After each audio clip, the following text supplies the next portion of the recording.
Hi friends, आप सभी का न्यू आदर्श क्लासेस यूट्यूब चैनल में स्वागत है। आज की वीडियो में हम लोग पढ़ेंगे भारतीय संविधान की विशेषता के बारे में, फीचर्स ऑफ इंडियन कॉन्स्टिट्यूशन के बारे में पढ़ेंगे, है ना। और ये वीडियो आप लोग के लिए काफ़ी इम्पोर्टेंट होने वाली है, क्योंकि अक्सर एग्ज़ामों में प्रश्न पूछा करते हैं, है ना। तो आप लोग वीडियो को अंत तक ज़रूर देखें, और यदि वीडियो पसंद आए तो लाइक करना ना भूलें। तो चलिए आज के वीडियो स्टार्ट करते हैं हम लोग। संविधान में हमारे राष्ट्र का उल्लेख किन नामों से किया गया है? संविधान में हमारे राष्ट्र का उल्लेख, हमारे देश का उल्लेख किन नामों से किया गया है?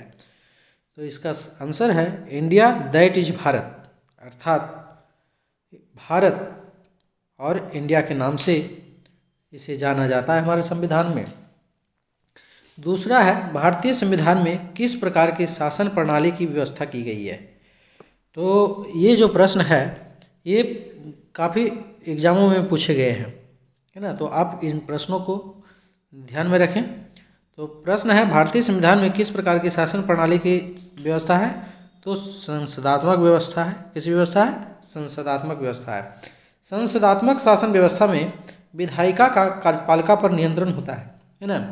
कार्यपालिका पर किसका नियंत्रण होता है? तो कार्यपालिका पर विधायिका का नियंत्रण होता है। चलिए अगला देखते हैं। हमारा अगला प्रश्न है, अध्यक्षात्मक शासन प्रणाली का आधारभूत तत्व क्या है? तो इसका सही जवाब है एकल कार्यपालिका। क्या होगा? एकल कार्यपालिका है। अगला प्रश्न है, भारत की संसदीय शासन प्रणाली एवं ब्रिटेन की संसदीय शासन प्रणाली के मध्य अंतर का मुख्य बिंदु कौन सा है? तो भारत की संसदीय प्रणाली और ब्रिटेन की संसदीय शासन प्रणाली में मुख्य अंतर है न्यायिक समीक्षा। मुख्य अंतर क्या है?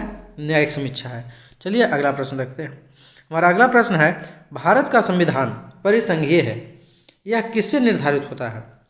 तो भारत के संविधान में केंद्र और राज्यों के मध्य शक्तियों का विभाजन किया गया है ना।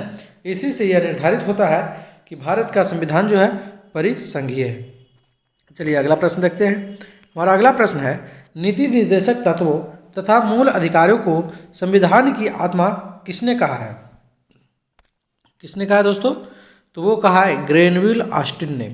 किसने कहा है? ग्रेनविल ऑस्टिन ने नीति निर्देशक तत्वों को और मूल अधिकारों को संविधान की आत्मा कहा है। किसने कहा है? ग्रेनविल ऑस्टिन ने कहा है। तो नीति निर्देशक तत्व जो है किस देश के संविधान से लिया गया है? तो वो लिया गया है आयरलैंड के संविधान से। और मूल अधिकार कहाँ से लिया गया है? तो ये अमेरिका के संविधान से लिया गया है। जबकि मौलिक कर्तव्य किस देश के संविधान से लिए गए हैं? तो वो रूस के संविधान से लिया गया है। चलिए अगला प्रश्न देखते हैं। हमारा अगला प्रश्न है, मूल संविधान में कितने अनुच्छेद और कितनी अनुसूचियां थी? तो हम लोग जानते हैं कि जब हमारा संविधान निर्माण हुआ था उस समय उसमें कुल 395 अनुच्छेद थे और 8 अनुसूचियां थी, है ना। 395 अनुच्छेद थे और 8 अनुसूचियां थी। लेकिन वर्तमान में अनुसूचियों की संख्या कितना है? 12 है। अर्थात 9वीं अनुसूची, 10वीं अनुसूची, 11वीं अनुसूची और 12वीं अनुसूची को संविधान में संशोधन करके जोड़ा गया है। और पहली अनुसूची कब जोड़ा गया था?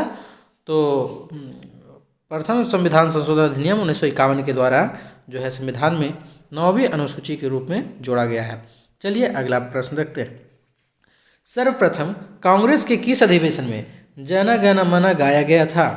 तो जन गण मन जो है हमारा राष्ट्रीय गान है और ये गाया गया था वर्ष 1911 ईस्वी में कलकत्ता अधिवेशन में। कब गाया गया था? वर्ष 1911 ईस्वी को कलकत्ता अधिवेशन में गाया गया था। अगला प्रश्न है, अच्छा इसी में भारतीय संविधान की जटिलता के कारण इसे वकीलों का स्वर्ग कहा गया है ना। भारतीय संविधान की जटिलता के कारण इसे क्या कहा गया है? वकीलों का स्वर्ग कहा गया है। चलिए अगला प्रश्न देखते हैं। हमारा अगला प्रश्न है, भारतीय संविधान अधिक कठोर तथा अधिक लचीले के मध्य एक अच्छा संतुलन स्थापित करता है, यह कथन किसका है? तो यह कथन है केसी बिहियर का। किसका है? केसी बिहियर का है। तो अगला प्रश्न है, भारतीय संविधान के बृहद होने का क्या कारण है?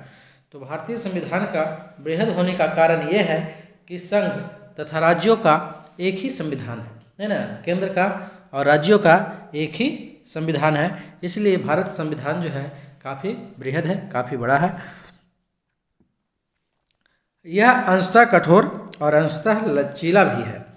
अगला प्रश्न है हमारा, अपनी राष्ट्रवादी प्रतिक्रिया में भारतीय संविधान के निर्माताओं ने अल्पसंख्यकों के हितों तथा भावनाओं के महत्व को कम करके आका है। यह कथन किसका है? अपने राष्ट्रवादी प्रतिक्रिया में भारतीय संविधान के निर्माताओं ने अल्पसंख्यकों के हितों तथा भावनाओं के महत्व को कम करके आका है। यह कथन किसका है? तो इसका सही जवाब होगा आपको क्या होगा? आइवर जेनिंग्स का। किसका है? Ivor Jennings. आइवर जेनिंग्स ने कहा है कि संविधान का जो निर्माता थे उन्होंने अल्पसंख्यकों के हितों तथा भावनाओं के महत्व को कम करके आका है। चलिए अगला प्रश्न देखते हैं। हमारा अगला प्रश्न है, भारत अर्ध संघात्मक राज्य है, यह किसने कहा था? तो केसी बियर ने कहा था। किसने कहा था? केसी बियर ने कहा था। और साथ ही साथ इन्होंने ये भी कहा था कि भारतीय संविधान अधिक कठोर तथा अधिक लचीले के मध्य एक अच्छा संतुलन स्थापित करता है। ये भी केसी बियर ने कहा था। चलिए अगला देखते हैं।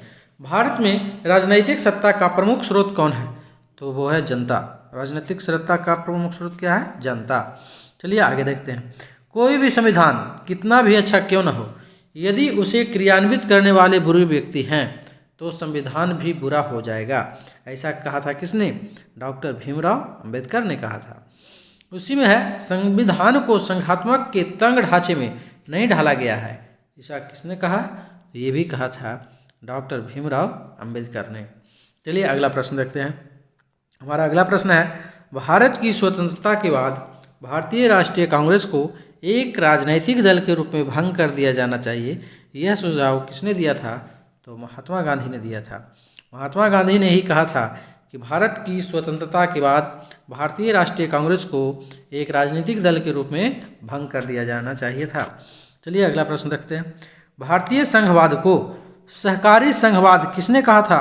तो जी ऑस्टिन ने कहा था। किसने कहा था? जी ऑस्टिन ने कहा था। अगला प्रश्न है, अध्यक्षात्मक शासन प्रणाली में कार्यपालिका की समस्त शक्तियाँ किसमें निहित होती है? तो वो होती है राष्ट्रपति में निहित। किसमें निहित होती है? राष्ट्रपति में। मौलाना अबुल कलाम आज़ाद ने संविधान सभा में वयस्क मताधिकार को 15 वर्ष के लिए स्थगित करने की बात की थी।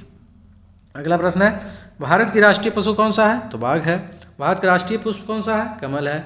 भारत का राष्ट्रीय पक्षी कौन सा है? मोर है। भारत के राष्ट्रीय ध्वज के चक्र में कितनी तिलियां हैं? तो वो 24 तिलियां हैं। अब है, ए सार्वभौमई बनाम भारत संघवाद 1994 में उच्चतम न्यायालय ने कहा भारतीय संविधान एक परिसंघात्मक संविधान है। किस बाद में कहा गया था कि भारतीय संविधान एक जो है परिसंघात्मक संविधान है? तो वो कहा गया था ए सार्वभौमई बनाम भारत संघवाद 1994 में। किसने कहा था? तो उच्चतम न्यायालय ने, सर्वोच्च न्यायालय ने कहा था। चलिए आज की वीडियो में बस इतना ही। अगर वीडियो पसंद आया हो तो लाइक करें, शेयर करें। साथ ही साथ यदि आप इस चैनल पर नए हैं तो चैनल को सब्सक्राइब करें। वीडियो देखने के लिए धन्यवाद।